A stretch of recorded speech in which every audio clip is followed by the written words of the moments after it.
So with that, Ms. Manley, will you please call the roll of the full board and certain staff to establish a quorum and our attendance? Chairman Wells, Present. Crystal Brumfield, Here. Rush Nabat, Here. David Franco, Here. Ellen Boardman, Here. Emil Thompson, Here. Jed Ross, Present. Joe Leonard, Present. Reverend Curry, Present. Howard Gibbs, Here. Anthony Giacola, Here. Major Riddick, Here. Floyd Holt, Good morning. Joseph Gill, Here. Adam Ortiz, Present. Fariba Kasiri, Stephen Chauffeur, Here. Adriana Hush, Good morning. Here. Sarah Marsh, Here. David Gaddis, Present. Mark Battle, Here. and Matthew Brown. Good morning. Here. We have a quorum, Chairman. Terrific. Welcome, everyone. Can I get a motion to approve the June 4th, 2020 minutes? All in favor, or first, can I get a motion? So moved. Been moved. Can I get a second? Second, it's Ellen. Thanks, Ellen. All right, with that, any discussion? No discussion? All in favor, say aye or raise your hand, either one. Aye. Aye. Aye. All Aye. opposed? There being none opposed, the meeting minutes are approved. Chairman's overview. Well, again, let me say that as far as I can tell, DC Water is doing a remarkable job. DC Water is, as we'll hear more, of course, from our general manager, is certainly learning what teleworking and the challenge of remote working, and actually doing a fantastic job. And I want to also call out our contractors that we employ to go out to fix the water mains and all the things that along the way. So our team, both public and private, are doing a fantastic job. And I could not be prouder than I am of our leadership team, that figuring out our budget, our cash flow, and managing in the era of COVID is a little unprecedented for us, but it really has been great to see our team work, and also the board support team. I cannot say enough about Ms. Manley, Mr. Stokes, and the folks that they work with to support the board operations through this. It's been quite seamless. And I can't say enough about how much the board, again, appreciates this, of how well things are working, and the support that we have to be able to provide the leadership that we need to, and even, of course, with our community meetings that we'll hear more about from our general manager, but that requires quite a bit of planning and technical support, and also ways to reach the public to get them to participate. It's not a small feat, and so far, as best I can tell, it's working well. Let me also say that for the public and for the board, this is the time that we review the performance of our general manager. And as everyone I'm sure remembers, that function, now that we have an executive committee, which has been established in our governance and bylaws, that this has become the role and task of the executive committee. The executive committee has met, and we will be asking the board members for your feedback, and we will let you know how we will engage, and you will be hearing, of course, from our general manager. And so this, what's called for in the process is that we have a recommendation from the executive committee to go to the full board for the board review by the end of the third week of August. And that's our plan to do that. And that way you'll have time to review, ask questions, and then we will manage this onto our calendar for our regular board meeting in September. There is no planned board meeting in August, but that will not impact what we're doing. We will still distribute by the third week in August our recommendation to the other board members, again, for you to give feedback. And let me also note that we've retained Tina Maiolo, again, who has served this purpose for advising the board as outside legal counsel. We've used her twice now for the original work and contract and recruitment, and then for the last contract, and she will serve in that role again, and also to answer questions for the executive committee and or the board as we go through the process again, and she has agreed to serve in this role again. So with that, let's move on to our CEO General Manager's report. Thank you very much, Chairman. Oh, you know what? I'm sorry, sorry. David. Okay. I'm getting ahead of myself. I thought so. You kind of surprised me telling me to go, I wasn't prepared. surprised me too. With that, let's go to the committee reports and start with our Environmental Quality and Operations Committee. Mr. Ortiz. Thank you, Mr. Chairman, and good morning, fellow board members. Wishing you a happy July.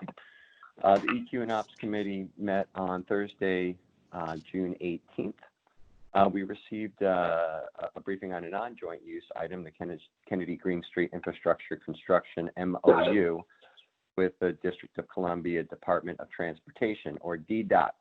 Mr. Benson and Mr. Ray began the committee, the meeting by going over the 2002 MOA, particularly focused on the Green Street Infrastructure Project. Mr. Benson mentioned that current policy when it comes to relocation or modification of utilities due to DDOT capital projects is that DDOT directs most utility companies to move their infrastructure at their expense.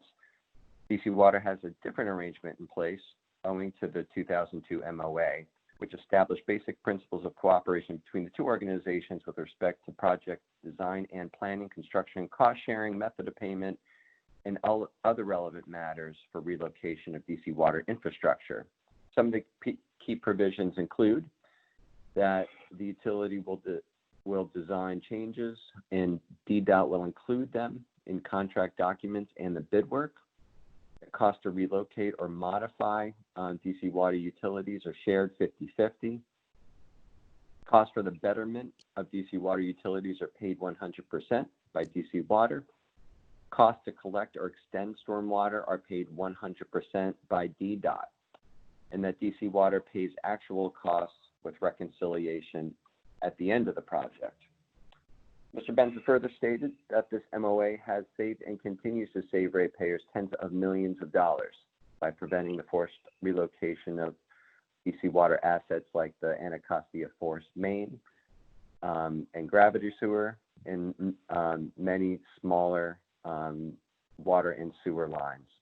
Instead of having DDOT project design and constructed around existing utilities with minimal relocation of DC Water infrastructure. He also noted that the district and DDOT have made clear that they would like to change the MOA and treat DC Water like other franchise utilities, most of whom are for-profit. In negotiating the Green Infrastructure MOU required by the Long-Term Control Plan, or LTCP, consent decree, the district is attempting to deviate from the 2002 MOA. DC Water disagrees with this approach because it would increase costs for ratepayers and would also encourage a more cavalier attitude towards existing infrastructure if there are no cost implications for the district and DDOT when deciding to relocate assets. Mr. Benson stated that a change to the internal DC Water process of approving the MOA-based construction projects have been made after the legal office determined that the board would need to approve commitments for construction services with a projected cost of $1 million or more. Next, Mr. Ray summarized the Kennedy Street Green Infrastructure project for the committee. The project was added to a DDOT streetscape pursuant to the 2002 MOA. The project was used to meet the long-term control plan consent decree requirement to install green infrastructure in the Rock Creek sewer shed by March 2019. The project was a success and served as an excellent example of DC Water and district cooperation. The project also met the consent decree deadline, minimized disruption to the project by aligning the projects together, improved the streetscape, and was more economical than the DC project would have been alone. At the end, our utility received a final invoice of more than $2 million, $2.1 million on April of this past year. In conclusion, Mr. Benson requested the committee recommend the execution of the MOU with DDOT Kennedy Street Green Infrastructure Program for that $2.1 million. The committee inquired as to whose responsibility it was to maintain the projects once they are constructed. Mr. Ray replied that the authority is required by its NPDES permit to maintain green infrastructure and provide CSO control, and that DC Water currently has a contractor in place to do maintenance on the Kennedy Street project. The committee recommended the non-joint use action item to the full board. No executive session was held, Mr. Chairman, and the meeting was adjourned at 10:10 that morning. That concludes my report. Great. Great. Thank you. Any questions for EQ and Ops Committee, Mr. Ortiz? All right. Next, let's hear from DC Retail Water and Sewer Rates Committee. Board Member Bott. Hi, good morning, everyone. Welcome to July. I wanted to start off just by thanking Matt Brown and David Gaddis and the whole team at DC Water for holding these great town halls that we've been having for each of the wards. We really appreciate all of the wonderful information, and of course, the whole DC Water team.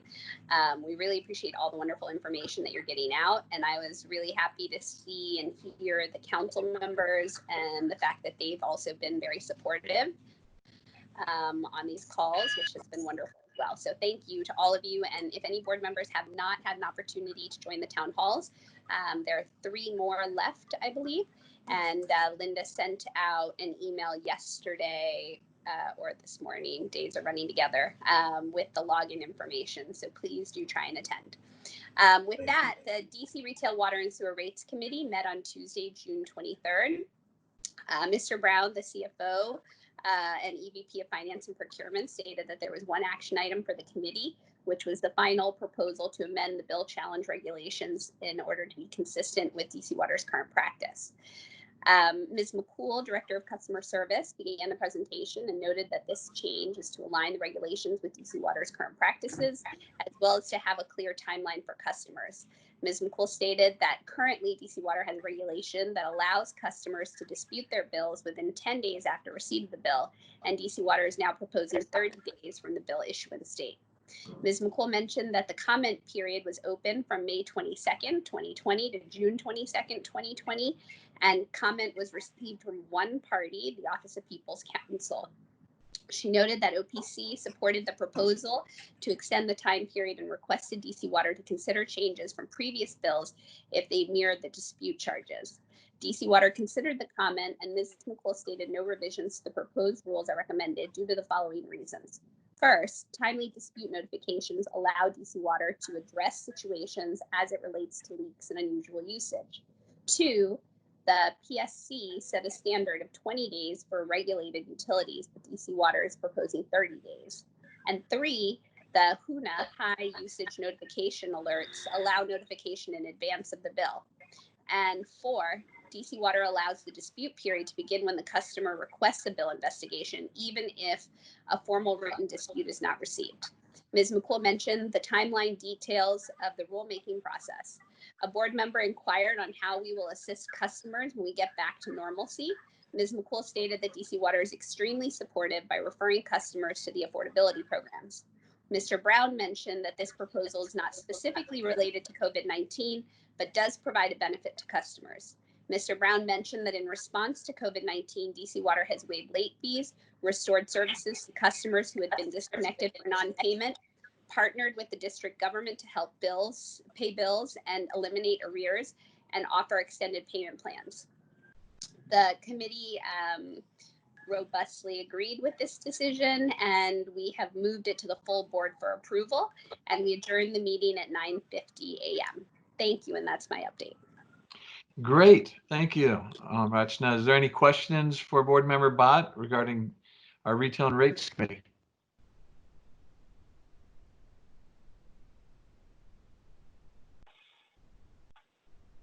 All right, there being no questions, we'll move on to the Finance and Budget Committee. Major Riddick? Good morning, everyone. Let me apologize in advance. I'm in Tidewater, Virginia, down visiting my parents, so I'm in laid-back mode. This finance report is too long, but I'm going to try to get you through it at a fairly quick pace. So my apologies ahead of time. So we commenced our meeting around a little after 11 on the 25th, and Mr. Brown, our finance officer and executive VP, informed us about the promotion of Mr. Malice, who had been selected for our new comptroller. So that was good news. He also let us know that Mr. Malice had been acting in that capacity since October of 19, and that he oversees payroll, accounts payable, all those great things that are part of our ERP platform, and he also oversaw the last audit. Mr. Brown provided an update on the FY20 budget highlights through May 20. He mentioned that revenue is currently favorable, which is good, and management will continue to manage the impact and decline and the water consumption due to the COVID-19 pandemic. So we will look at that through the remaining fiscal year. Operating expenditures are under budget, and the revenues are actually running a little higher. So that those savings will be sent to, per our policy, the Rate Stabilization Fund. The capital disbursements are also favorable in the budget at this particular point. Mr. Brown informed the committee that the consumption had increased in the past month, likely due to maybe the warmer weather or the phase 2 reopening and things looking to find a place back in the new normal. Mr. Brown also apprised the committee that the audit of the FY 2018-2019 IMA operating costs for Blue Plains and the MJUF is underway and will be completed later this calendar year. The wholesale customer share of the ROSIP, the Rolling Owner Control Insurance Program covering 2013 and 2019, is substantially complete and will likely be included in the third quarter capital bill in July. The details of the preliminary cost estimates indicate $11 million currently being reviewed by the supporting jurisdictions.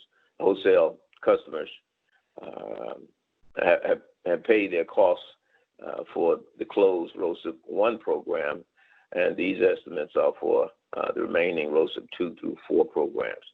DC Water informed the wholesale customers that the bill was coming back in January, and that there's now conversations happening, because I did mention during the meeting that there was a need to communicate a little clearer to the jurisdiction partners regarding the ROSIP billings, since this is cumulative from a retroactive activity, so that they could just prepare for their budget. So I've actually informed the folks to step up the communication so that we can make sure everybody's straight and the bills can get paid. So Mr. Brown talked about the virtual town halls that we heard about earlier, and they are going well.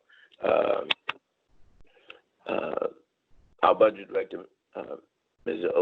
Oyeyemi, reviewed the financial report for the period ending May 20, and with approximately 67% of the fiscal year completed, revenues are slightly above budget and expenditures are below budget, so things are moving along pretty good. Total operating expenditures were slightly above as well, and we think some of these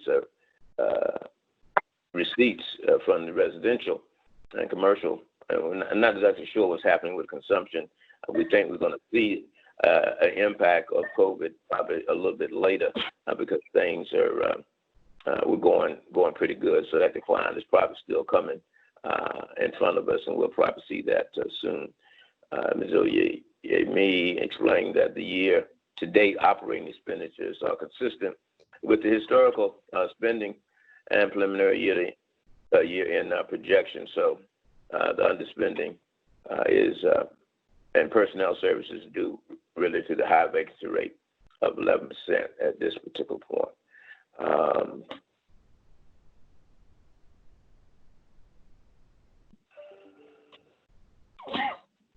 She gave us an update on the cash investments, and those are looking good at $234 million compared to the reserve balance of $165 million. And she noted that retail accounts receivable are currently at $15.1 million. Of course, a lot of that is due to the increase in deferred payments because of COVID. Mr. Franco did ask a question for clarification in terms of the amnesty program and where that stood. And they've had that write-offs in the past, but no decisions are made right now in terms of where we're going with that. We jump later then to the insurance renewal update, for which we'll end up having some actions recommended to the board to take. And Mr. Boykin, Director of Finance, reported that last month management requested authority for the annual property and casualty insurance renewals of $3.5 million. That was approved. It turned out to be $3.46 million starting July 1. Mr. Boykin provided a summary of the insurance coverage descriptions and the cost drivers, and he stated that the key coverage changes are mainly for property terrorism, cyber, property damage, cyber excess, workers' comp, and the like. And of course, some of these impacts, looking at things that regarding the impacts of COVID-19 as well, which are things that we have to look at in the future. In response, I did ask the question about whether why was the increase in coverage, and Mr. Brown did provide a explanation for that. We next go to the ROSA because that's ROSA 5, ties to the actions we'll need you to take today. And Mr. Boykin provided a program overview and recommended for vendor selections for the ROSA program, ROSA 5. And we reviewed those, the background and history and the accomplishments of the program, and he highlighted the details of the insurance plan and the limits for the ROSA 5.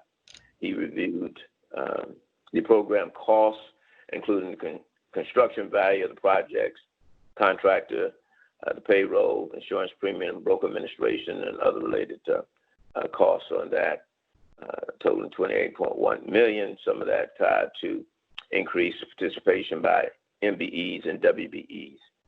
He explained that the vendor selection process, and why the DC Water allowed bidders to submit, in this particular case, unbundled proposals as opposed to a combined proposal for administrative services and safety services. And so 2 vendors were selected for this based on the best value, and both proposals and flexibility and the better ability to effectively manage the program and the safety program. So Mr. Boykin requested the committee to recommend to the board, and we're doing that, to approve Aon Risk Services for broker administration and Trinity Safety Services for the ROSA 5 safety for the terms July 2020 and July 2025. And so we have therefore sent forward to the full board the recommendations for approval of ROSA 5 administrative services and ROSA 5 safety services. We finished that action and concluded our meeting 11:46. Thank you. Thank you very much. Am I correct in all that essentially what you're saying is that currently the water authority is financially fine, that we're not running a deficit?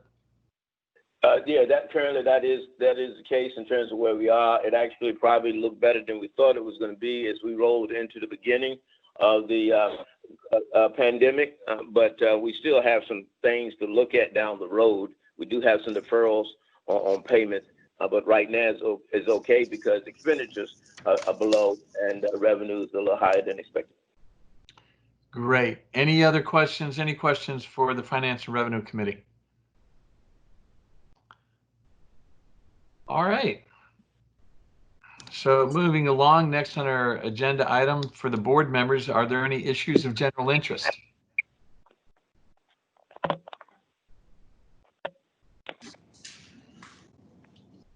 Hearing none, we will move on to our CEO General Manager's report. Mr. Gaddis. Thank you very much, Chairman Wells and board members.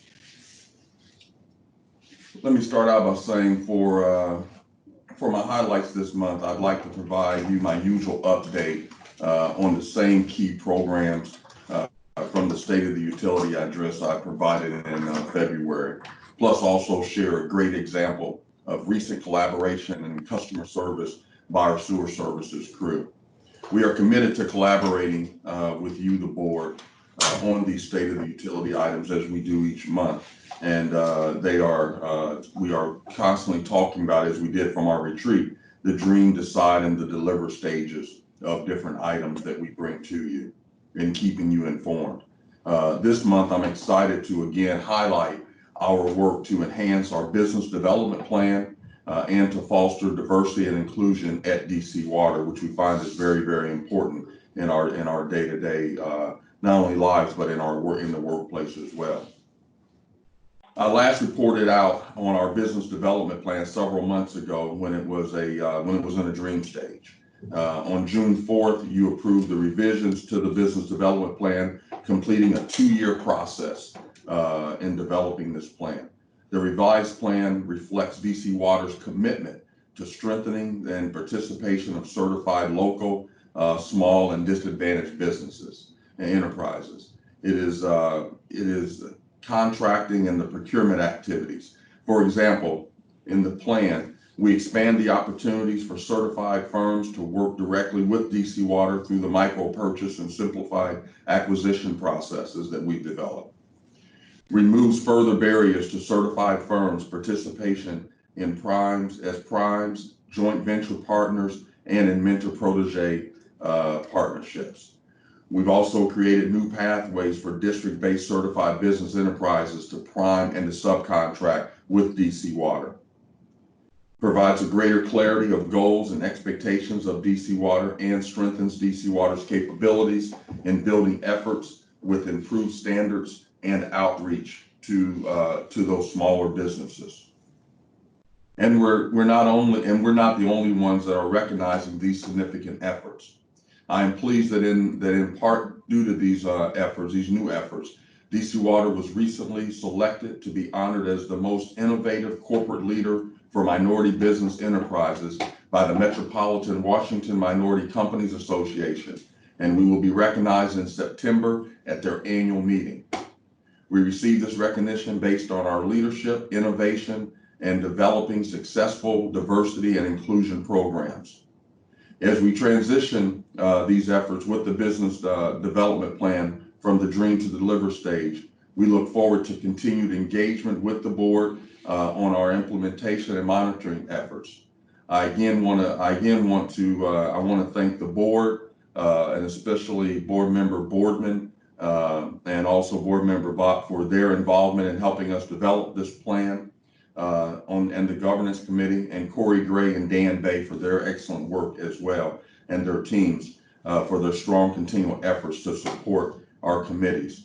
This also goes in line with, in February, we were also awarded by the Maryland Washington Minority Companies Association an award as well for our business development efforts. Speaking of diversity and inclusion, we just wrapped up Pride Month here in DC and around the globe. DC Water takes pride in our inclusive culture and had plans to participate in the district pride events this year, as we've done in the past. But unfortunately, these in-person events were all canceled due to COVID-19. However, I'd like to highlight two other programs where DC Water is leveraging our unique role in our community. First, the Marion Summer Youth Employment Program, also known as SYEP. This summer, nine SYEP participants are working and training with DC Water with pay and benefits covered by the district. We have 2 participants in the Buildings and Grounds Department, 4 in the paint shop, and 3 in the Utility Services Department. Second, we are participating in the District of Columbia's Sustainable Energy Utility Workforce Development Program, where DC residents are provided on-the-job training to develop skills for new opportunities in the green economy. And we have 1 extern, they're called externs because of our work with DOEE, sort of like an intern, that are working with us this summer. And finally, in my comments this month, I'll talk about the town halls at the end as well. But in my comments this month, I'd also like to share a story about great customer service and excellent collaboration with our neighboring utility, with our neighboring water utility. Last week, I received an appreciative letter regarding exceptional customer service by our sewer services crew. If you ask our sewer services manager, Kevin Gingery, it was just all in a day's work, but their group definitely went above and beyond. On Father's Day weekend, a household on Southern Avenue experienced a sewer backup and they called their local utility for assistance.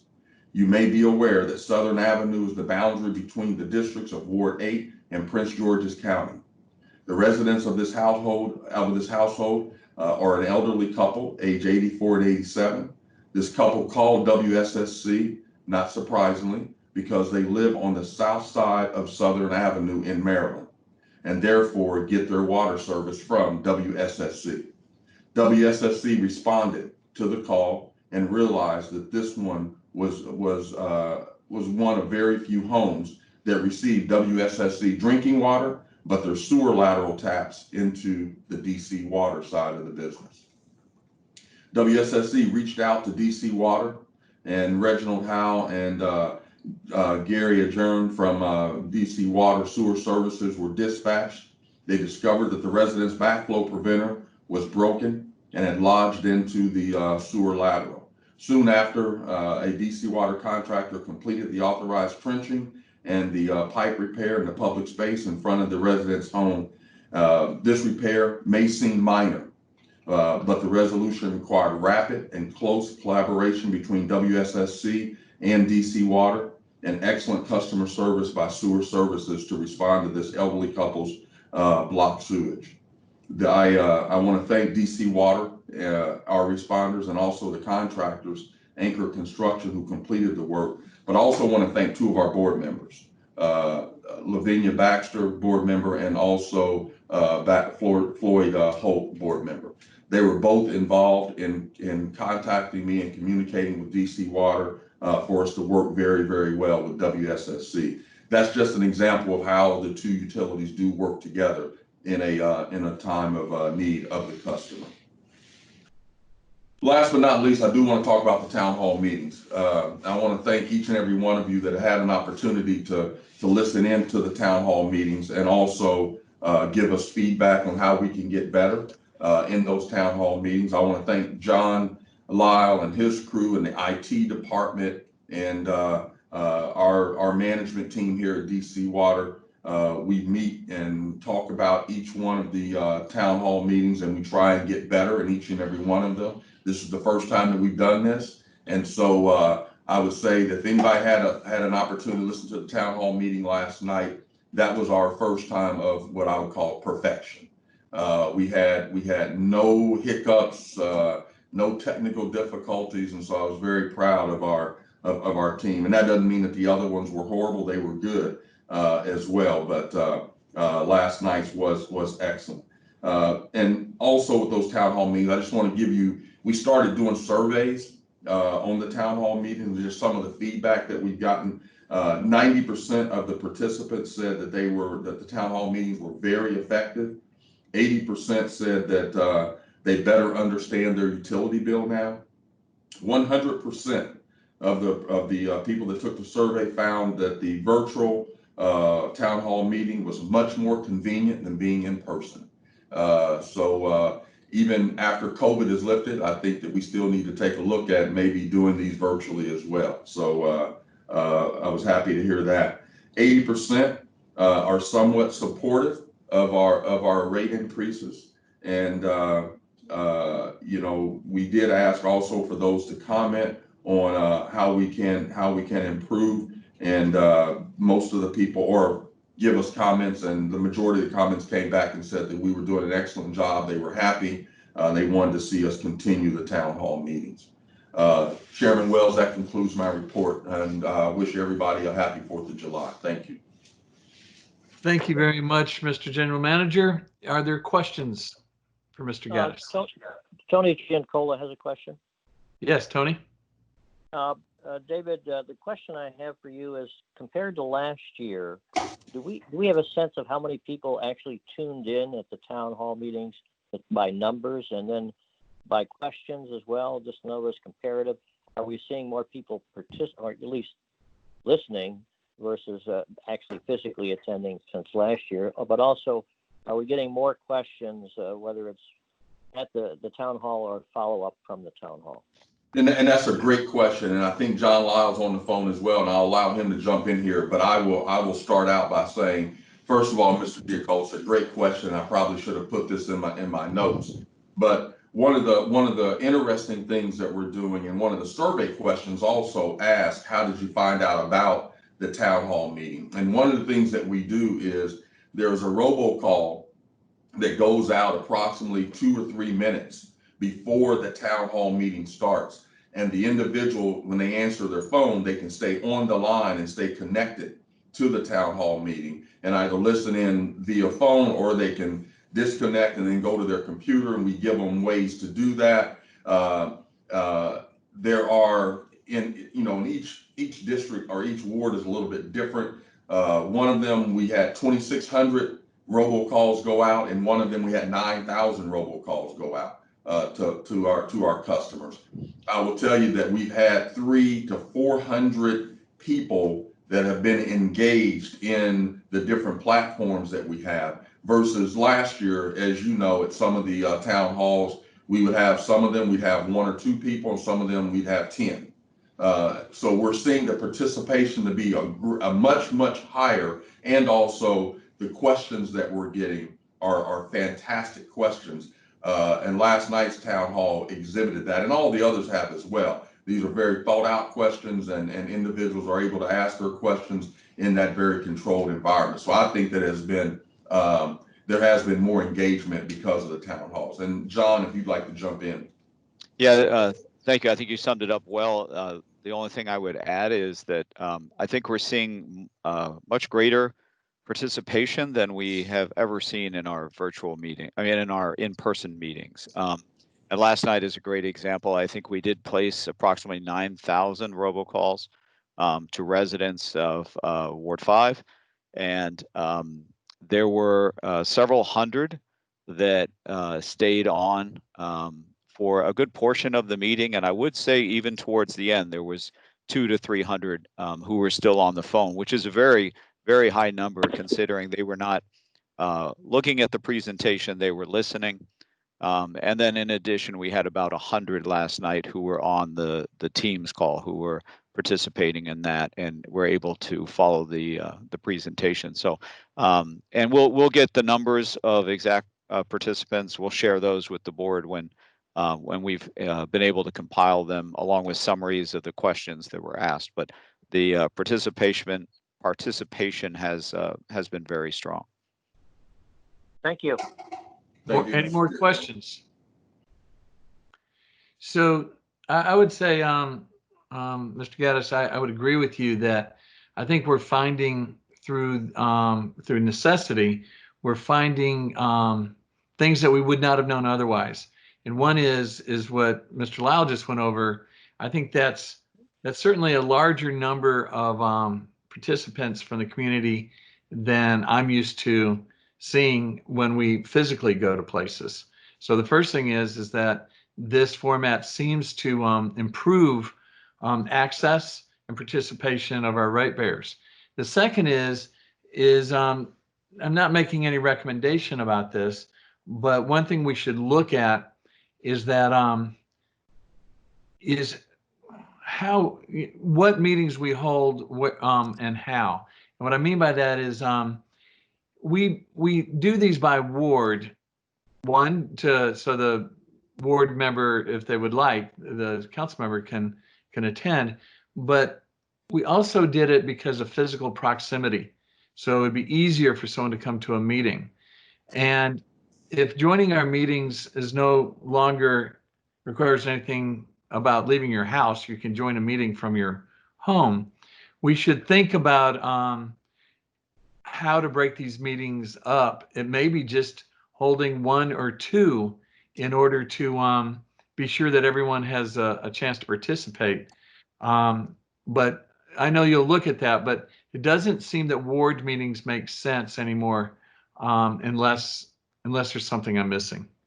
But with that, I would say I think it's a great suggestion, and I think one of the best suggestion out of that, which we will definitely take up, is maybe at the end we should do just one general meeting, and it doesn't matter what ward you live in. But I will tell you, Chairman Wells, some of the comments that we've gotten back, individuals have they enjoy that the people in their ward are the ones on the phone, because the questions are common about specific projects. We get those, at T Street and such, when are you going to do this? And why is it taking so long to do restoration here, or whatever it may be? And that has been, it sort of gives them that intimacy that we want. We had a ratepayer from Ward 4 that complained that she did not get a chance to ask her question. So we invited her to the Ward 5 meeting. And the Ward 5, we got comments back from the Ward 5 ratepayers that they did not like her asking a question during their meeting, and that she took up too much of their time and all of that. But and that's great feedback, and we want that feedback. So, but I will say that I think that we will and should hold, and I know John's still on, so we will definitely consider holding at the end of this whole thing, maybe after the last one general meeting. Anybody can join in the entire district. So I think that's a great recommendation. Well, you've convinced me. Ward by ward makes sense. Okay. All right. Any other questions? And anything else in your report? No, sir. Thank you very much. All right. Thank you. Let's move on to contract summary. It's a FYI. There being no item. Yes, it is. Okay. Is there an item? I mean, are we going to receive something, Ms. Manley? No, we're not. We can go on to the approval of the contracts. Okay. So this will be the consent items joint use and the approval of a contract with Aon Pick resolution, or with Aon Pick. And then the other is a contract with Trinity Safety Group. Those are the two consent items for joint use. Can I get a motion to approve the consent items for joint use? So moved, Major Rick. And can I get a second? Second, Crystal. Thank you, Crystal. Any discussion? No discussion. So all in favor, either say aye or raise your hand. Aye. Aye. Aye. All opposed? None. Since there's none opposed, the ayes have it. The consent items for joint use are approved. Consent items for non-joint use. One is approval to execute a memorandum of understanding between the district government, Department of Transportation and DC Water. And the other is to publish a final rulemaking for amendments to the bill challenge regulations. So can I get a DC member to make a motion and then another to second? So moved. It's Ellen. Thank you. Second, Second. this is Emil. Thank you, Emil. And is there any discussion? There being no discussion, all in favor say aye or raise your hand. Aye. Aye. Great. All opposed? There being none opposed, the consent items non-joint use are approved.